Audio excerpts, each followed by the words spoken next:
War causes change. That's a known fact, something we as a country don't shy away from.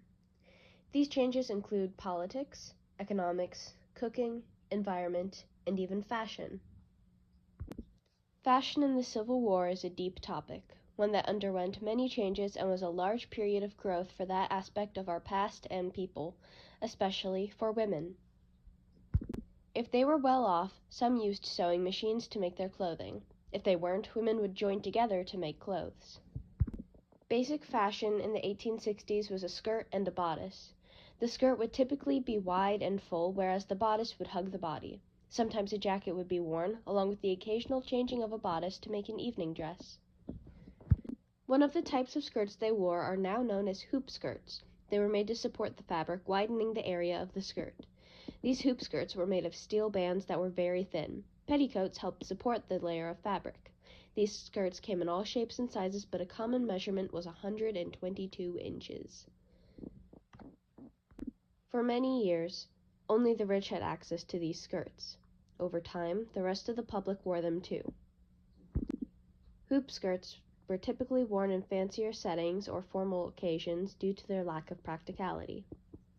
Practicality is something widely debated when it comes to clothing of the past. One thing deemed impractical by modern standards are corsets.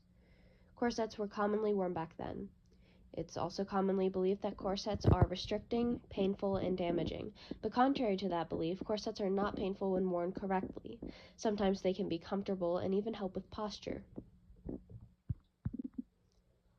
Their purpose was to support the fabric of the skirts, which were quite heavy, and to give the body the desired silhouette of that time. They were made of cotton and sometimes even included pieces of whalebone in them to stiffen them. The hourglass was the most commonly desired silhouette, though it was much more of an illusion than reality.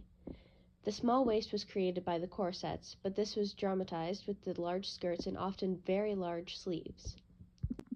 In the 1860s, it also became very common to have a skirt simply paired with a blouse or shirtwaist.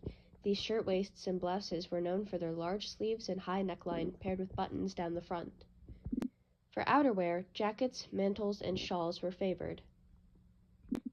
During this time, women had a limited supply of fabric, and most of the fabric produced by mills needed to be used for military uniforms. So much of their own clothing was hand-woven or they used whatever was on hand. And as women took on more laborious jobs, the hoops and corsets went to the wayside.